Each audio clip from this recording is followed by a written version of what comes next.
Júlia. Ai, perdona, que et molesto. Bueno, estava llegint, però digues.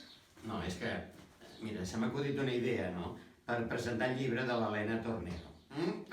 Ah, molt bé. I quina és aquesta idea? Home, vine, que te l'explico. Va,